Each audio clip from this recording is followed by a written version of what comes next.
Welcome to the Tomorrow's World Today podcast. We sit down with experts, world-changing innovators, creators, and makers to explore how they're taking action to make tomorrow's world a better place for technology, science, innovation, sustainability, the arts, and more.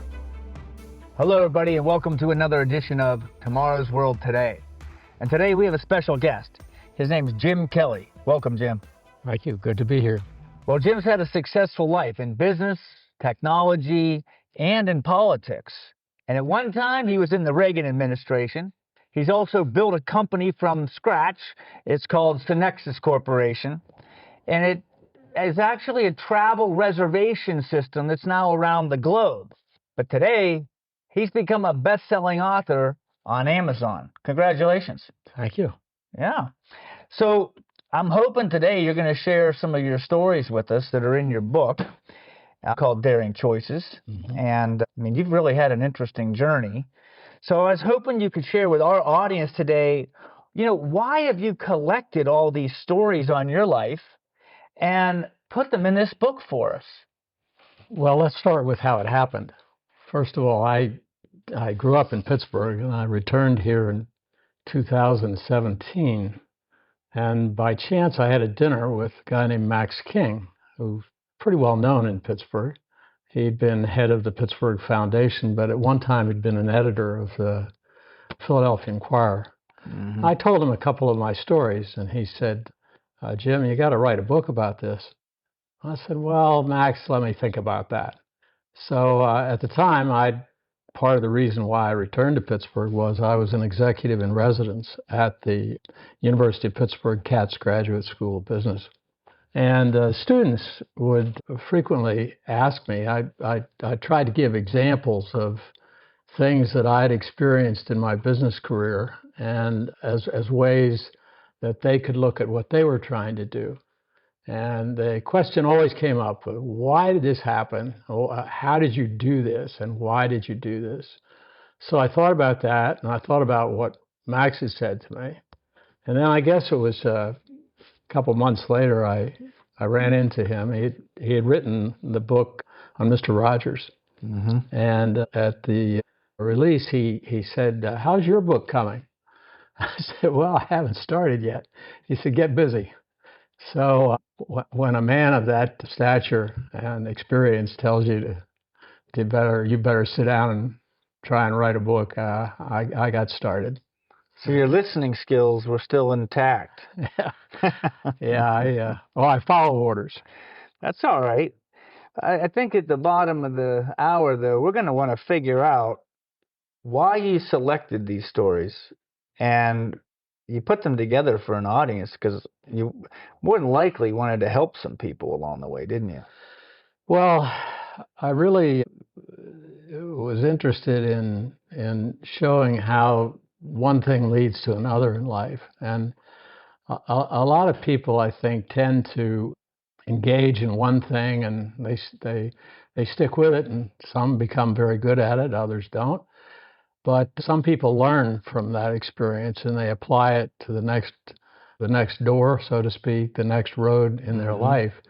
And I think a lot of young people have a fear of not trying things that may prove to be not only outside their envelope, but very difficult.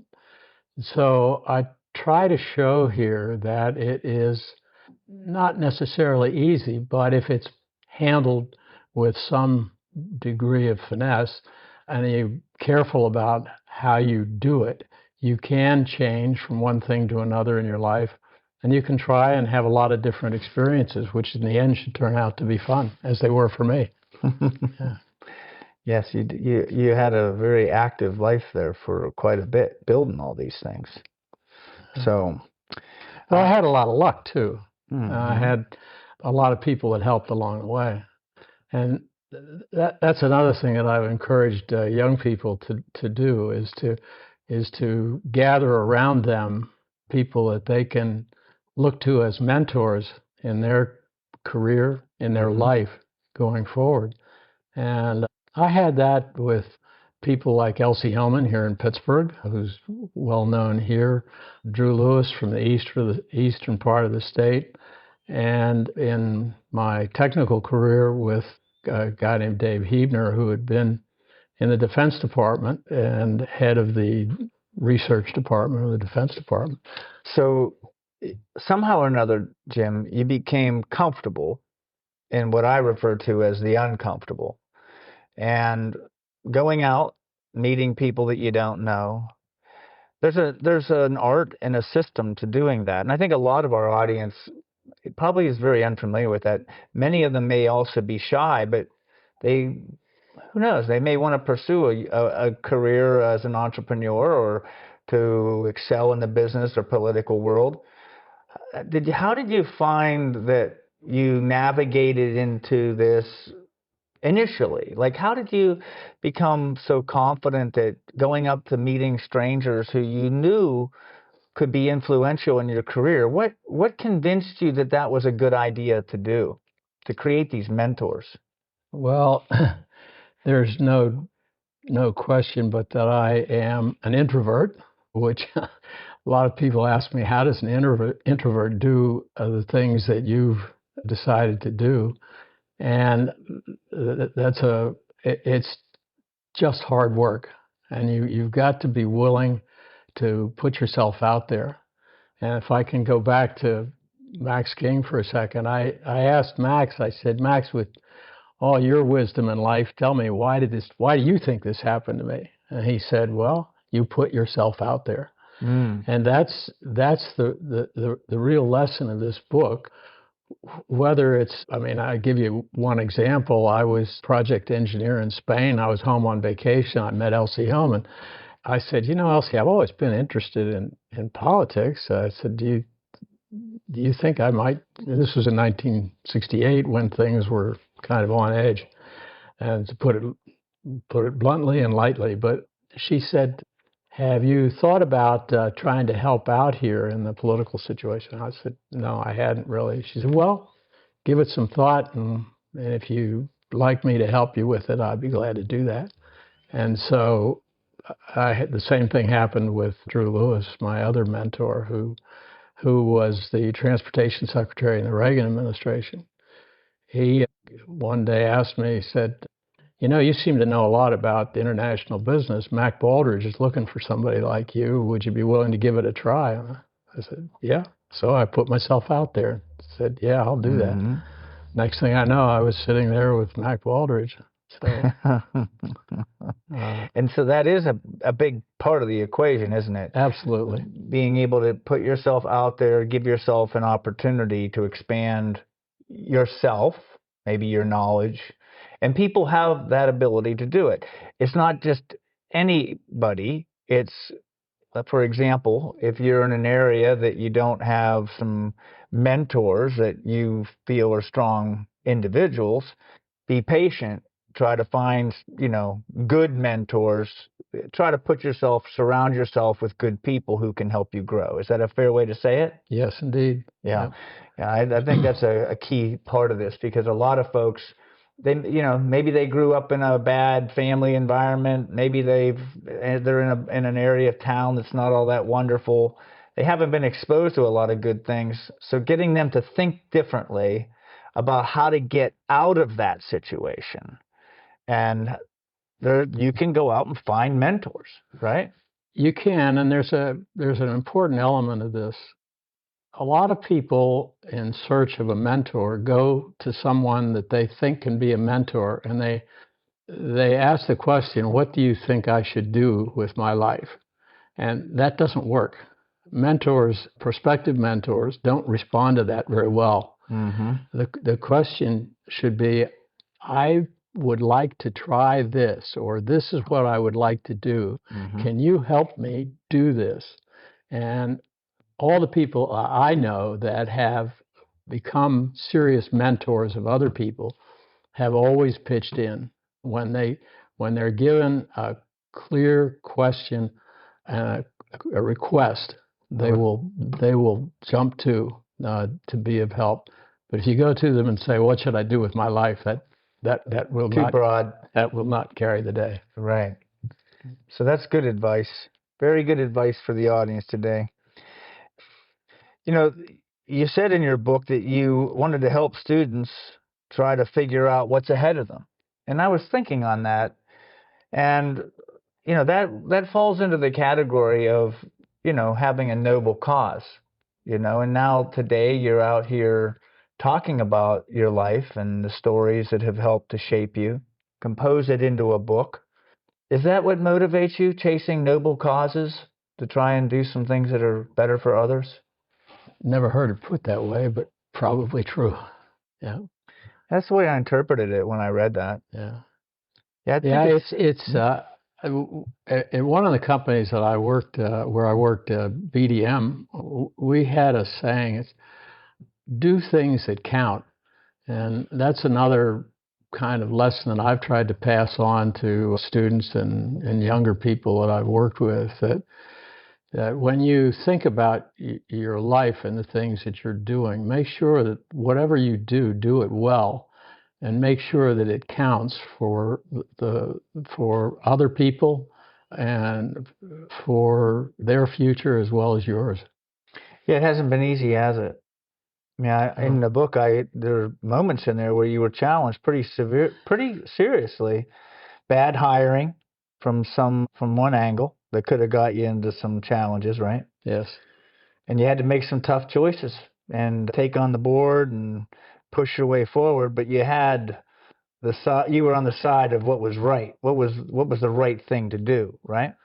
It's not always easy. Well, that takes me to another kind of observation. When I've spoken to a number of business classes, I ask them, I say, what's most important? Is the investor, the customer, or the employee? Mm-hmm.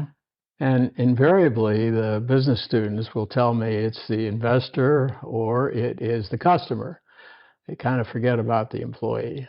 And I've always said that with the right team, you can do anything. And so life is really about bringing together the right people. And there was a book that was called Good to Great, getting all the right people on the bus, Yes, in the right seats on the Yes. bus, going in the right direction. And I think that's an important lesson. And one step beyond that is important, that when you have someone who is not a part of the team or who is working against the team, you need to change that person very quickly. And what I've seen is that most personnel decisions are made too far down the road. That you need to make personnel decisions the minute you know that you need to make that change. And this is true in many instances with people who start companies. Companies or new ventures are usually started between a couple of friends. Mm-hmm. And one of the friends ends up driving the train, the other one kind of along for the ride. That shouldn't last very long. And it's a very important lesson, because only 2% or so of the startups survive. So, one of those reasons is that not everybody's on the same page when it comes to completing their assignment. Right. Couldn't agree more. So just to give you some leeway here, I wanted to ask you if you could tell us about your life of turning dreams into goals and then into results. Well, during my business career, not so much the political activities that I undertook, I paid attention to the people above me. And at some point, oddly enough, it was in my early 50s, I didn't say I know it all, but I concluded that I knew enough that I could start a business. And Providence, I guess, it just happened that was the beginning of the internet. And so I said to myself, I'm going to now use all the things that I learned to start a business. I have no idea what that business is going to do, which surprises a lot of people. And I'm going to bring together that team that I just spoke about, and we're going to make it happen. So we started in a business which was putting the Yellow Pages online, which was a business that gave us the money to then enter into the hotel reservation space. And the hotel reservation space came about because I was told precisely what the problem was by the reservation manager of one of the major hotel groups. And the rest is kind of history. We made we made that product over a period of 5 or 6 years, and it's now that company was, I think, recently sold for over $1 billion. So that's the transition from the thought process to accumulating the team that it takes to do the job, and then actually doing the job and taking the product to market. Yeah, and it's interesting because you started as an entrepreneur, but you were in your 50s, which is unusual. And it's interesting from another angle, too, because you spent so much time in that political arena, but you were exposed to a lot of accomplished folks, and you traveled a lot. I'd say there's one other critical piece to the equation, and that is you have to be searching for and making observations. And in your case, I'm wondering, does that mean that at the age of 50 something, you were saying to yourself, I'm not quite fulfilled. I want to become an entrepreneur. And I'm going to venture out of the political landscape and start going in this other direction. Was it like that? Was it that clear? Or was it, because you do talk about that in the book, but just can you expand on that a little bit, that moment in time of working for someone else, because you were in the government, but working for somebody else, and then actually you were working for another organization. What did you say? It's BDM. BDM. Yeah. You had them and you were working with them. But there was something that must have transitioned you to say, no, I'm going to go out and go on my own. That is a good question, George, and I want to take it back to there is a point in time where I was asked to join a company, and they asked me to take an assignment of acquiring companies for them in Europe, because I'd had business experience in Europe, but I had never been in the acquisition world. So I said, all right, I'll do this, but I need to understand acquisition accounting. So they agreed to send me to the University of Michigan for a 2-month course in acquisition accounting. And I went to Europe and reviewed over 200 companies, and we acquired a few of those. And so each of the things that I did, there was a piece of the puzzle that I made a concerted effort to acquire what I thought I was missing. And one of the things that I point to in the political side, and particularly working at a high level in the administration, the Reagan administration, was that I learned to write. I mean, I knew how to write. I had worked for a senator, and was an excellent writer, and his administrative assistant was a former newspaper editor, so I had the basics. But Secretary Baldrige was a real stickler about writing. So I learned there how to write and how to make a business presentation. With that, again, I felt I had another piece that I could carry forward in building a business. And it's kind of all of these things that I acquired in my career that came together for the purpose of starting a company. So the art of writing helps to get the story out as to what you're trying to accomplish. Is that why? Absolutely. That, more than that, the presentations, the PowerPoint presentations, I worry about young people being able to write now. I mean, because of we see what's happened with email and autocorrect and so forth. Writing is definitely a required skill of success. Mm-hmm. Definitely. I say that if people should read, they should write, and they should write well. I agree with you. And I'd take it a step further, because you made another comment earlier about how you took a different type of accounting, financial acquisition. So it's writing and telling a good story, but also you have to be able to, in this case, you said make acquisitions, but also you're going to go out and raise money, aren't you? Yes. In Yes. order to raise money, you really need to understand money. Yes. So that's another important ingredient. You have to be able to understand money, but you also have to be good at storytelling. Mm-hmm. You have to be able to tell the story of what's happening to the money in a way that people understand more than the numbers. Agreed. The money has something before it and after it, and you need to build that into a story. So initially, you had to raise money to get this off the ground.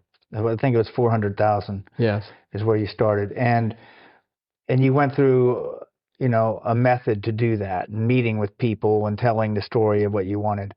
Can you walk us back in time a little bit so that this audience can relate to that moment where the internet was coming into place and you had your area of knowledge, you had a customer who was in that field of doing something with hotels, told you about this problem that was going on, Mm-hmm. and you looked at that and said, I think with technology and with the right programming, we could turn that into a business and we could scale that. So can you talk a little bit about what was going on at that moment in time? And then I'm going to ask you to walk us forward and give us a few stories that might be really compelling for the audience to know about, that really were critical stepping stones that let the company move into a more stable financial position. Because you had to raise money, I think, a couple times. So. Yes. Oh, yes.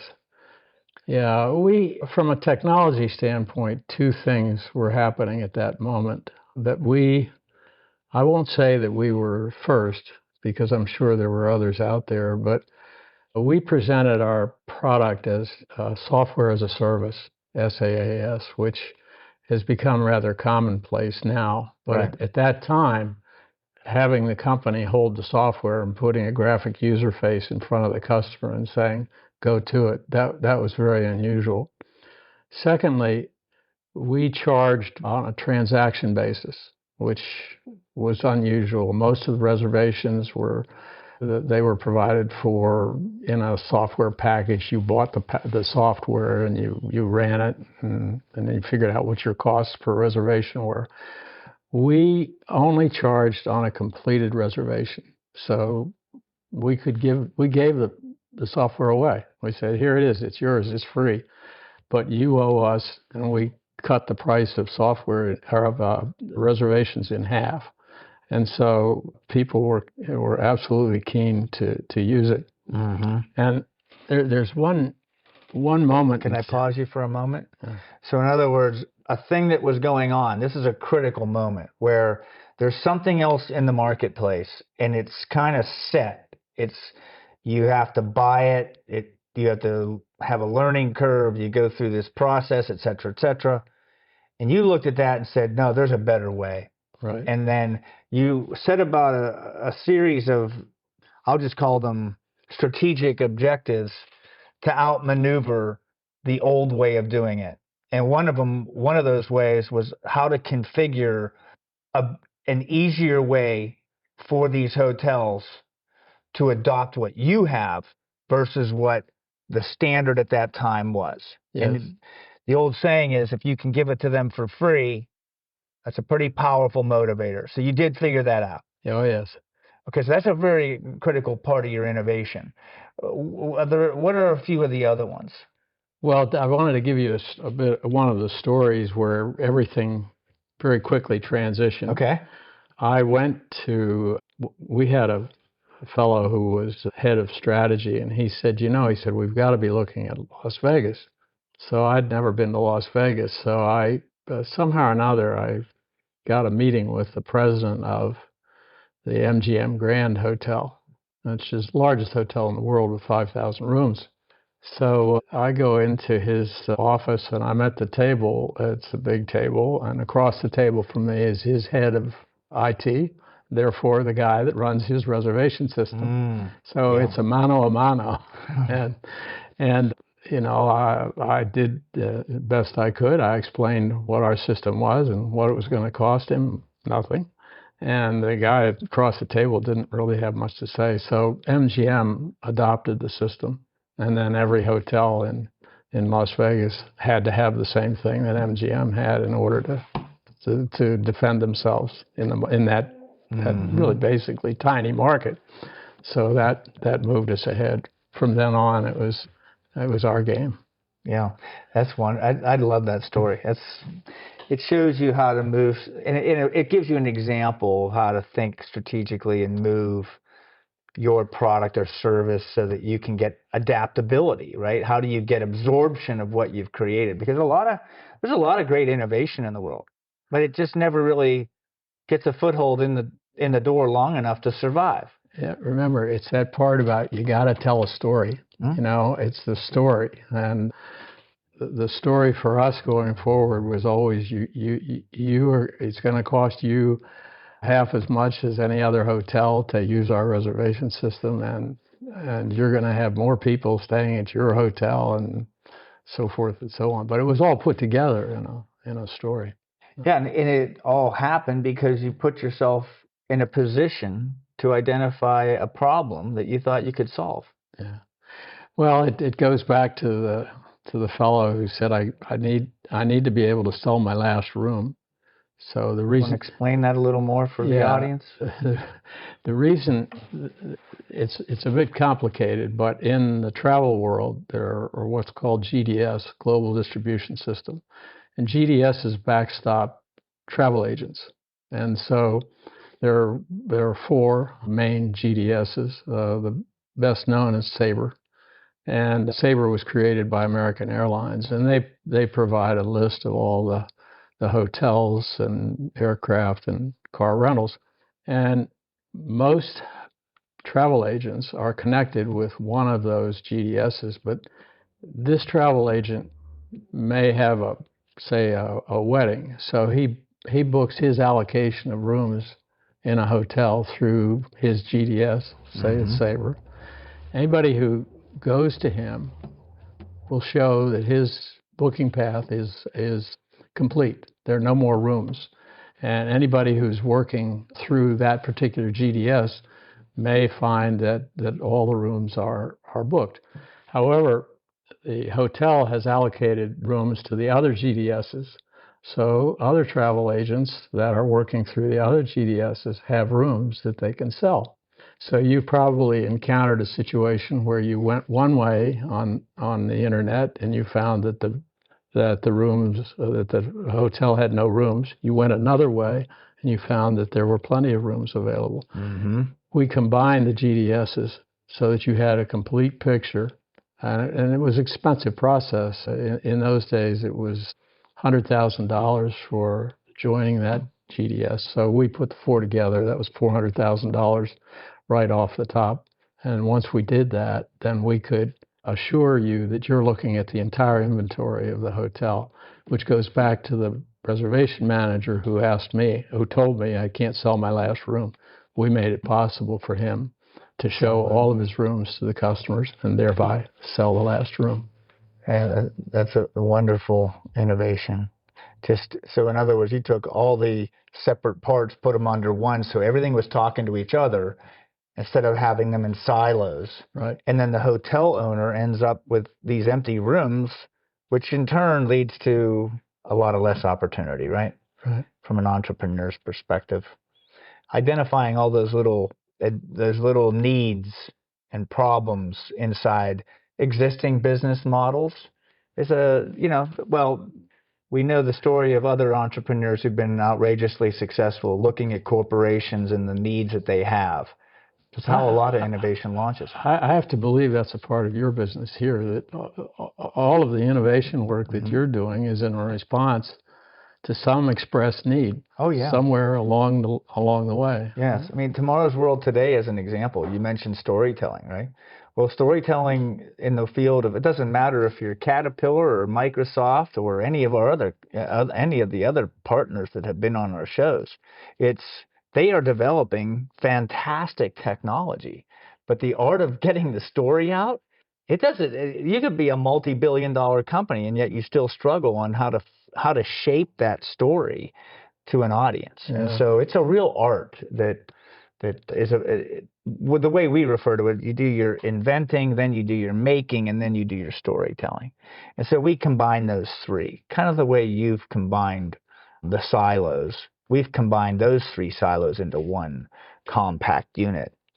But I thought another thing that might be of interest to our audience today would be, if you were able to sit down one-on-one with younger people who are trying to figure out their journey in life.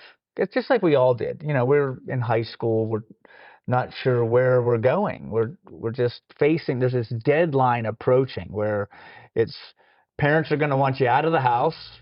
They're going to want you out on your own, supporting yourself, growing up to be an adult.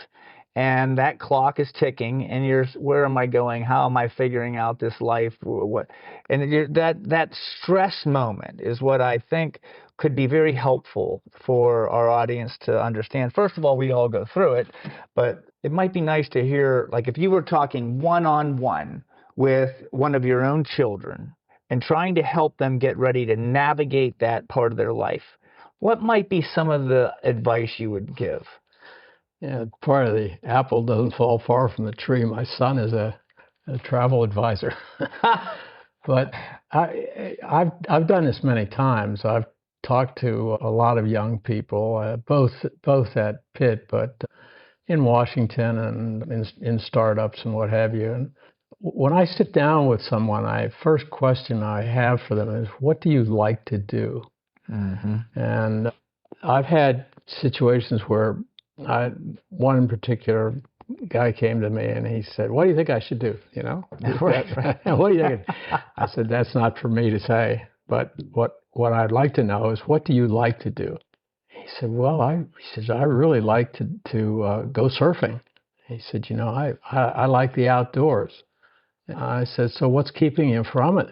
And he said, "Well, what do you mean?" And I said, "There's 1,000 different jobs that you could find that would pay you and to do what you love to do." And by gosh, he went out and wound up working in a surfboard company and is making a handy living. And he's a very happy guy. But that's the story I tell young people is that, look, do what you really want to do. And in my case, growing up, I was just very interested in the international world, and I made a decision to go to the International Graduate School in Arizona, and it worked out for me. But do what you really want to do, not just because you've got to go out and make a buck and get out of the house. Right. And almost anything you can make money, anything. All right. So this next question is a little different, but what are some of the things that you will share with us that you never expected as an entrepreneur, but somehow it makes perfect sense to you now? Oh, boy. That's something that I never expected. I hate to say this, but one of the things that you try to do is you try to look forward and catch everything that's coming. I've relied pretty heavily on my intuition about people. In a few instances, I was sorely disappointed, and people who I thought fit the bill for whatever it was that really didn't, I was totally thrown by that. And in a couple of instances, it caused huge board fights and so forth. And one individual who I released came back to me later, and he said, it was actually good for that to happen to me. And he said, the worst part of it was I let you down. I said, well, I let you down too by bringing you into a situation where you couldn't perform. So everything goes back to people. Everything in this world goes back to people and how you treat people and how you work with people and how you motivate people. That's what it all amounts to. Yeah. Like you said, get them on the right seat in the right bus, going in the right direction. That's right, yeah. Yeah.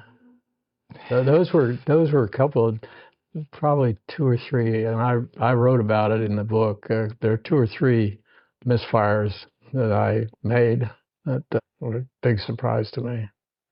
So you have our audience here, and I can speak up for the book. It's got some really good stories in there from an entrepreneur's perspective, at least from my angle of reading the book. There's a lot of good lessons in there.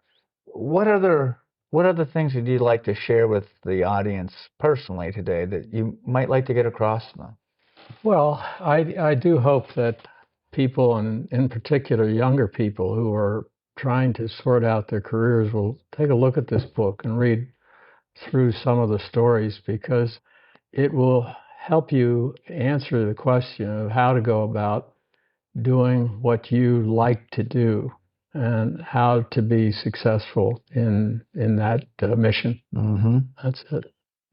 I think you've demonstrated you're true to your cause, because I know you're trying to do that in this book.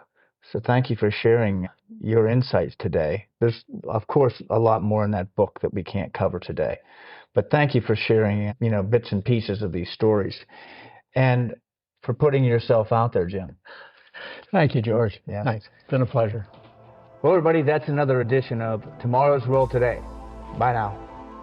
Thank you for listening to this episode of Tomorrow's World Today podcast. Join us next time as we continue to explore the worlds of inspiration, creation, innovation, and production. Discover more at tomorrowsworldtoday.com, connect with us on social media at TWT Explore, and find us wherever podcasts are available.